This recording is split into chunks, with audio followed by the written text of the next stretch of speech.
एकचोटि गएका छौँ सेकेन्डमा method of calculating coefficient of skewness मध्ये second method बौलाइज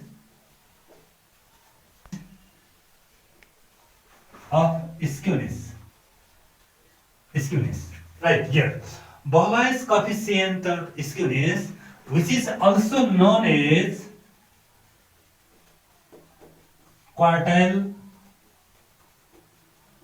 coefficient of skewness. Okay,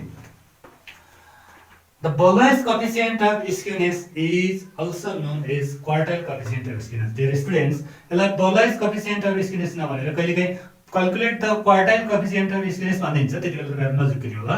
Boyle's coefficient of skewness भन्नु र quartile coefficient of skewness भन्नु सेम थिङ एउटै हो। त्यसो भए यसलाई हामीले के गर्छौं भन्दाखेरि known as, यसलाई symbolize गर्छौं। It is known as, it is symbolized by SKB. Now listen, SKB. SK mean coefficient of skewness, B mean Boyle's भनेको। Boyle's coefficient of skewness अथवा or quartile coefficient of skewness, यो भनेको हामी SKB भन्छौं। Dear students, हामीले coefficient of skewness को कोएफिसिएन्टहरु calculation गर्ने क्रममा थुप्रै मेथडबाट क्याल्कुलेसन गर्न सक्छौं। मैले पहिलेको भिडियोमा भनिसकेको छु कि पहिलो मेथड पियर्सन मेथडबाट कोएफिसिएन्ट अफ स्क्युनेस क्याल्कुलेट गर्न सक्छौं, त्यसलाई हामी एसकेपी भन्छौं। त्यसपछि सेकेन्डमा बोयलेज मेथडबाट यसलाई हामीले एसकेपी भन्छौं। अब नेक्स्ट मेथड छ हामी मोमेन्ट मेथडबाट पनि हामीले कोएफिसिएन्ट अफ स्क्युनेस क्याल्कुलेसन गर्न सक्छौं। सो त्यसो भए SKB, then what is the relation of SKB? हेर्नुस् त, SK our formula, the formula is Q3 plus Q1 minus 2 median by this Q3 minus Q1. Okay. Now, dear students, हामीसँग एकदमै simple छ यहाँनिर Boyle's coefficient of skewness calculation गर्ने हामीसँग एउटा rule छ। त्यो रुल भनेको SKB, that means coefficient of skewness by Boyle's method. That means our Boyle's coefficient of skewness equals to Q3 plus Q1 minus 2 median divided by Q3 minus Q1. It's very simple that students here. Q1, Q3 भनेको these are the quartiles value. हामीले योभन्दा पहिले partition calculation गर्दा तपाईहरुलाई क्वार्टाइलको बारेमा मैले थुप्रै भिडियोहरु बनाइदिएको छु। तपाईहरु हेरिसक्नु भएको छ होला। यदि तपाईले भिजिट गर्नु भएको छैन भने हाम्रो म्याथ चौतारी च्यानलको तपाईहरुले क्वार्टाइल्स के पार्टिसन भ्यालुहरु, मेजर अफ सेन्ट्रल टेन्डेन्सीको पार्टिसन भ्यालुका एपिसोडहरु क्लासहरु हेर्नुभयो भने तपाईहरुले त्यहाँ पाउनुहुनेछ। क्वार्टाइलहरु क्याल्कुलेसन गरेर त इट इज भेरी सिम्पल। त्यही हो, सेम तरिकाले हामीले क्वार्टाइलहरु क्याल्कुलेसन गर्छौं। First quartile Q1, Q3, third quartile calculation गर्छौं, देन मेडियन क्याल्कुलेसन गर्छौं। सबै इजी हाम्रो बेसिक कुराहरु हो। देन त्यसपछि अब हामीले के कुरा बुझौं भने यो यसको बारेमा थोरै यहाँनिर नोट हेरौं students. This SKB more suitable for in-depth and class size data. Okay, this is very important thing. Okay, now students, this कहिलेकाहीँ हाम्रो डेटा के हुन सक्छ भने कन्टिन्युअस डेटा यदि ओपन इन्डेड छ, अनइक्वल क्लास साइज भएको छ भने त्यतिबेला सुइटेबल कोएफिसिएन्ट अफ स्क्युनेस भन्नेला। सुइटेबल कोएफिसिएन्ट अफ स्क्युनेस भनेको जहिले पनि त्यतिबेला हाम्रो बोयलेज कोएफिसिएन्ट अफ स्क्युनेस एकदमै सुइटेबल हुन्छ के रे ओपन इन्डेड डेटामा र अनइक्वल क्लास साइज भएको डेटामा। Very good. तर पियर्सन मेथडमा फेरि कार्ल पियर्सन मेथडमा ओपन इन्डेड र अनइक्वल क्लास साइज भयो भने हामी क्याल्कुलेसन गर्न सक्दैनौं, किनभने त्यहाँ मोड निकालिन्छ। मोडको लागि इक्वल क्लास साइज हुनै पर्छ। त्यसैले गर्दाखेरि यस्तो प्रकारको डेटा यो बोयलेज कोएफिसिएन्ट अफ स्क्युनेसमा भेरी सुइटेबल हुन्छ, right? Okay, next SKB is greater than 0, then the distribution is positive. And third, if SKB is less than 0, negative skewed. Okay, right, students here. This three, यो तीनवटा point हेर्नुस् त यो हाम्रो coefficient of skewness निकालिसकेपछि त्यो रिजल्टलाई comment गर्ने interpret गर्नलाई यो चाहिन्छ यो तपाईको ठ्याक्कै सेम एज पियर्सन मेथडमा पनि सेम यही हो स्क्युनेसको we can say only SK मात्रै भन्न सक्छौं स्क्युनेस भन्न सक्छौं कोएफिसिएन्ट अफ स्क्युनेस 0 आयो भने त्यसलाई त्यति बेला हामी कन्क्लुड के गर्छौं भने डिस्ट्रिब्युसन डेटा सिमेट्रिकल छ अनि यदि कोएफिसिएन्टको भ्यालु ग्रेटर देन 0 अथवा पोजिटिभ आयो भने त्यो डेटा पोजिटिभली स्क्युड छ अथवा राइट स्क्युड हुन्छ अनि यदि कोएफिसिएन्टको भ्यालु लेस देन 0 अथवा नेगेटिभ आयो भने the distribution must be negative skewed यो हाम्रो कमेन्ट गर्नुपर्छ right conclusion okay student it is very simple हेर्नुस् न यो यति नै हो हामीसँग एसकेबी निकाल्ने दिस फर्मुला यसलाई क्वार्टाइल कोएफिसिएन्ट अफ स्क्युनेस पनि भन्छौं यो एकदमै इम्पोर्टेन्ट के रे सुइटेबल हुन्छ ओपन इन्डेड अनि इक्वल क्लास साइज भएको डेटामा त्यसपछि यसपछि इन्टरप्रेट गर्ने रिजल्टलाई इन्टरप्रेट गर्ने यति कुरा तपाईहरुले ध्यान दिनुभयो भने इट इज भेरी इजी अब योसँग रिलेटेड एउटा एक्जाम्पल हामी बनाउँछौं okay students now we start example एउटा क्वेशन हेरौं एउटा क्वेशन यससँग related yes students it is our data given distribution right here एउटा डेटा दिएको छ हामीलाई यहाँ के भनेको छ calculate the suitable measure of skewness listen here हेर्नुस् त तोकेर सुइटेबल मेजर अफ स्क्युनेस भनेको हेर्नुस् त सुहाउँदो कुन सुइटेबल भनेपछि अब के हो अब मेजर अफ स्क्युनेस एसकेपी हो कि एसकेबी हो कि कुन चाहिँ हो भनेको त्यसैले हामीसँग डेटा यो दिएको छ हेर्नुस् त मार्क्स नम्बर अफ स्टुडेन्ट्स यहाँ डेटा दिएको छ डेटा कन्टिन्युअस छ obviously त्यसपछि हेर्नुस् यहाँ लेस देन भनेको छ अब भन्यो this means open indeed data हो नेक्स्ट अनि अर्को कुरा छ हेर्नुस् त 36 to 41 अनि 42 to 47 दैट मिन्स यो भनेको हाम्रो इन्क्लुसिभ डेटा हो सो त्यसैले डेटाको प्रकृति के छ भने एउटा ओपन इन्डेड छ त्यसपछि इन्क्लुसिभ डेटा छ राइट यस्तो डेटाबाट हामीले मेजर अफ स्क्युनेसको कोएफिसिएन्ट निकाल्नु छ त्यो पनि कुन सुइटेबल होला भन्यो राइट त्यो कुन सुइटेबल होला भनेपछि अब एकचोटी हामीले सोचौं हेर्नुस् त हामीले सोच्दाखेरि के गरौँ भने एसकेपी जस्तो कि जस्तै एसकेपी हामीले अहिलेसम्म थाहा पाएको एसकेपी निकाल्दा mean minus mode by standard deviation अनि अर्को छ हाम्रो एसकेबी निकाल्नु पर्यो भने Q3 plus Q1 minus 2 median over Q3 minus Q1 this is our formula right यस्तो छ यो दुईटामा कुन चाहिँ एप्रोप्रिएट हो सुइटेबल हो भनेर हामी हेर्छौं ओके राइट स्टुडेन्ट्स हेर्नुस् त हामीले भर्खरै अहिले के भनेको भने डेटा या त यदि अब तपाईलाई यो डेटामा क्वेशनमा तपाईलाई तोकिदियो फिक्स गर्यो ल है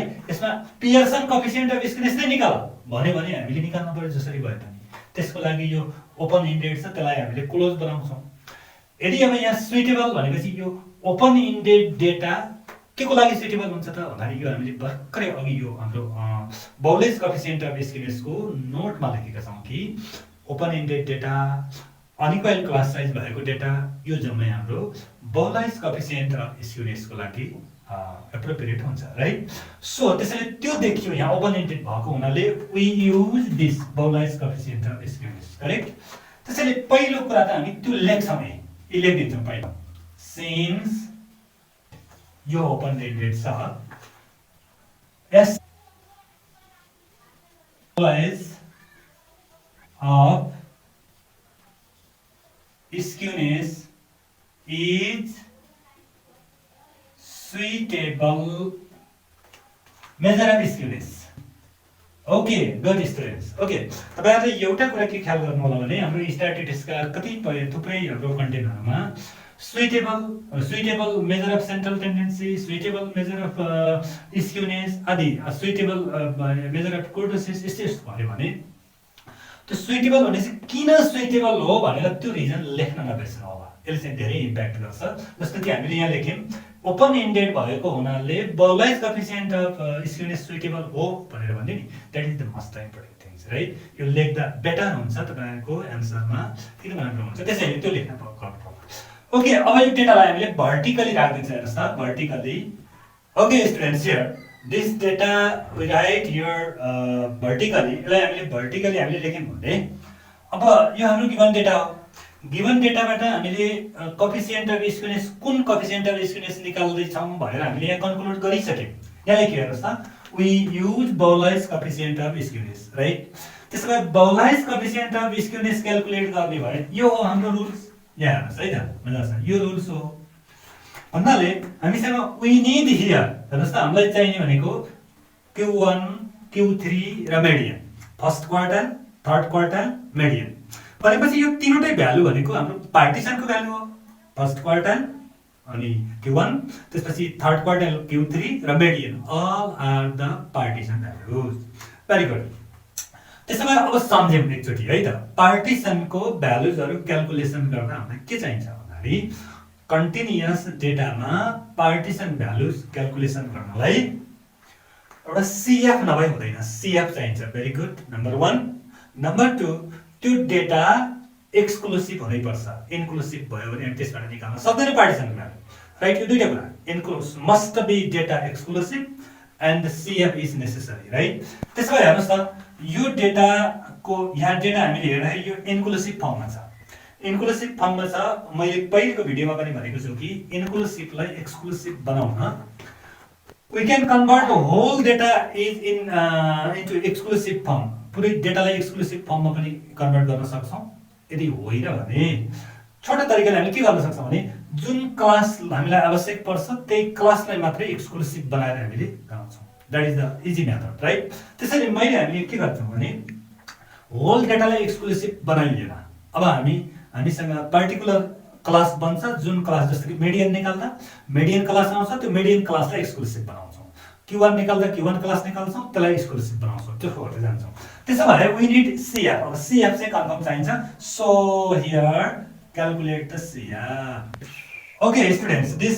CF क्याल्कुलेसन भएपछि तपाईलाई थाहा छ एकदम क्लियरली हामी भनौं पार्टिसनको कुनै पनि भ्यालु क्याल्कुलेसन गर्नलाई CF बाहेक अरु केही पनि चाहिदैन सो हामीलाई पनि पार्टिसनहरु निकाल्नु छ त्यसैले अब यो बाहेक हाम्रो टेबलको काम कम्प्लिट भयो टेबलमा अब केही गर्नु पर्दैन त्यसैले अब क्याल्कुलेसन गर्छौं अब क्रमैसँग हामी बनाउँदै जान्छौं फर्स्टमा वी नीड Q1 ला Q1 बाट सुरु गरौँ नाउ Q1 क्याल्कुलेसन गर्नलाई Q1 क्लास फाइन्ड गर्नु पर्यो कुन क्लासमा यिनीहरु मध्ये कुन क्लासमा Q1 भ्यालु पर्छ फर्स्ट क्वार्टाइलको भ्यालु पर्छ भनेर Q1 क्लास हामीले आइडेन्टिफाई गरौँ now okay now Q1 class equals to the relation is what Q1 class equals to n by 4th this by 4th item now here Q1 class lies 43.75th item this means CF हेर्नुस् न CF 43.75 भनेको 40 just greater than this means it lies this class right it lies this class that means it becomes here class equals to this 42 to 47 this Q1 class but now students this all classes are in inclusive form यो inclusive form मा छ त्यसो भए हामीले identify के गर्यौं भने 42 देखि 47 भन्ने क्लासमा यो Q1 भ्यालु पर्छ भनेर आइडेन्टिफाई भयो त्यसैले अब यो क्लास इन्क्लुसिभ छ भने यो क्लासलाई एक्सक्लुसिभ बनाउने how can we change this into exclusive form it is very simple के गर्ने त भन्दाखेरि it's exclusive class now equals to just here 0.5 here this 41.5 to 47.5 this is exclusive class that means here differences are 41 42 47 48 53 54 भनेपछि 1 को difference छ त्यो 1 लाई divided by 2 ले डिवाइड गर्यो भने 0.5 आउँछ त्यो 0.5 लोअर लिमिटमा माइनस गर्छौं अप्पर लिमिटमा प्लस गर्छौं त्यसपछि एक्सक्लुसिभ हुन्छ ओके त्यसो भए नाउ अब देन त्यसो भने हेर्नुस् त L भनेको लोअर लिमिट दिस 41.5 F भनेको 39 plus this 40 Then this class size. Then what is the class size here? Oh, no, L plus minus CF by F into H. Then put the value. Okay, this. Students here, this. Okay, here class size 41.5 to 47.5. This class size not 5, this 6 minus गरिदिनु त, यसबाट यो minus गरिदियो भने difference is यसको 6 छ हेर्नुस् त. So as equals to 6, then this is 6, then after calculating this becomes what 40, this 45 minus and 42.077. Right, this Q1, the value of Q1. And similarly, and same way we can calculate the Q3. अब यसरी Q3 पनि calculate गर्छौं, median calculate गर्छौं. Now median. Again median calculate गर्यौं भने also median class equals to n by 2. Here 87.5 median त्यो ठाउँमा पर्छ भने 87.5 means just more than here 79 भन्दा greater छ. This means this class यो क्लासमा median lies गर्छ. So it means median class so median class equals to 48 to 53, right? And next अब त्यसपछि हामीले के गर्छौं भने but this class also in inclusive form. हेर्नुस् यो त inclusive मा छ, फेरि यसलाई exclusive बनाइदियौ. त्यसो भए exclusive ल हेर्नुस् त यसलाई exclusive बनाइदिनु भयो भने and same way यसलाई 47.5 देखि 53.5 गरिदिनु भयो भने this median L भनेको lower limit 47.5, यसको frequency 38, यसको CF just the previous CF, this 79. Okay, this class size is equals to how much? यो class को size हेर्नुस् त, again 6, यो class को size पनि 6 छ. त्यसो भए so then अब median calculate this हेर्नुस् त, यो भ्यालु राख्दिनुस् अब. Okay students, अब हेर्नुस् त हामीले Q1 फर्स्ट क्वार्टाइल आइसक्यो. त्यसै गरेर median भ्यालु हेर्नुस् त, median भ्यालु तपाईको 48.84 त्यो आएको छ. Now we are going to find the Q3 third quartile निकाल्नु छ. Same process, it is very easy. Q3 पनि अब थर्ड क्वार्टाइल निकाल्नलाई Q3 क्लास फाइन्ड गरौँ, त्यसपछि Q3 भ्यालु निकाल्छौं. Now again Q by into n 175 by fourth item. Here this Q3 class equals to 131.25 the item. Then this value lies here 131 and it's 131. This just more greater than this here. That means this class is this, right? Then here Q3 class equals to 54 to 59, right? But this also inclusive form. अब यसलाई फेरि exclusive form बनायो भने then exclusive just previous 53.5 to 59.5. Then we get इसको lower limit this 53.5. Your frequency this 27, just 117, and next class size also 6, right? Class size also 6. त्यसपछि so we found Q3 equals to L plus L 53.5 plus for this year 117 by frequency this 27 into class size 6. Okay students, here now we get this just calculating. After calculating this very simple thing, this minus गर्दिनुस्, त्यसपछि multiply 6 गर्दिनुस्, त्यसपछि divided by 27, त्यसपछि 8 गर्दिनु भने we get easily this. Yes, students, जस्तो कि we are going to calculate the coefficient of Bowlais coefficient of skewness त्यो निकाल्दैछौँ। त्यसको लागि हामीलाई चाहिने भनेको रिक्वायरमेन्ट यति थियो भनेको Q1, Q3 र median. So we found that Q1 this अनि median value this and Q3 value यति सबै कुरा आइसक्यो। त्यसो भए अब हामी Bowlais coefficient of skewness को फर्मुलामा यसलाई राख्छौँ।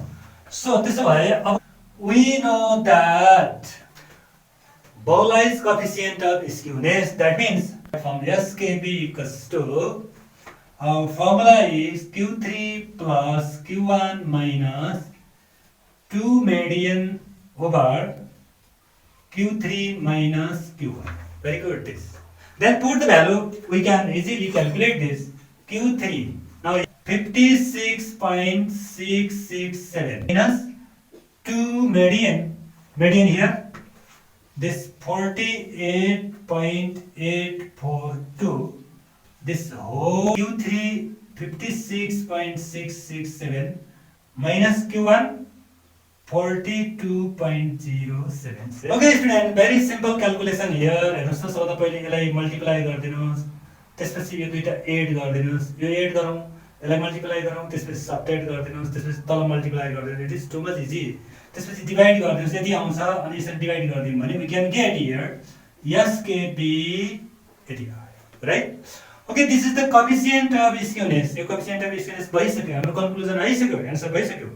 बट यदि हामीलाई यो एन्सरलाई फेरि पनि कन्क्लुड गऱ्यौँ भने, इन्टरप्रेट गर भनेको छ भने, हाम्रो यो क्वेसनमा भनेको थिएन, यदि हामीलाई इन्टरप्रेट गर्नु पर्यो भने, कन्क्लुजन लेख्नु पर्यो भने हामी के भन्छौँ भने हियर यसरी लेख्छौँ, here SKB equals to 0.073. This value which is greater than 0. हेर्नुस् त, 0 भन्दा ग्रेटर हो, पोजिटिभ भ्यालु हो. Then त्यसो भए हुनाले the distribution is what is skewed? Good, right is skewed. This is right is skewed. Okay, this complete the our solution. Okay students, today this much. तपाईहरु हामीसँगै रहनुहोला. अनि अब भोलि अर्को दिन यसैको श्रृंखला, अब भोलि skewness coefficient of skewness calculation गर्ने हामीसँग नेक्स्ट मेथड मोमेन्ट मेथड. यो असाध्यै इम्पोर्टेन्ट छ. मोमेन्टको बारेमा विद्यार्थीहरु धेरै जसो कन्फ्युजन हुने गर्दछन्. त्यसैले भोलिको हामी नेक्स्ट क्लासमा हामी मोमेन्ट मेथड युज गरेर स्क्युनेस कसरी क्याल्कुलेट गर्ने भन्ने कुरा, त्योभन्दा पहिले मोमेन्टको बारेमा हामी क्लियर अर्को एपिसोड लिएर आउने छौं. तपाईहरु हामीसँगै रहनुहोला. हाम्रो च्यानललाई सधैँ माया गर्नुहोला, सब्स्क्राइब गर्नुहोला, हाम्रो भिडियोहरु च्यानलमा भएका भिडियोहरुलाई हेर्नुहोला, लाइक गर्नुहोला, कमेन्ट गर्नुहोला, शेयर गर्नुहोला. धन्यवाद.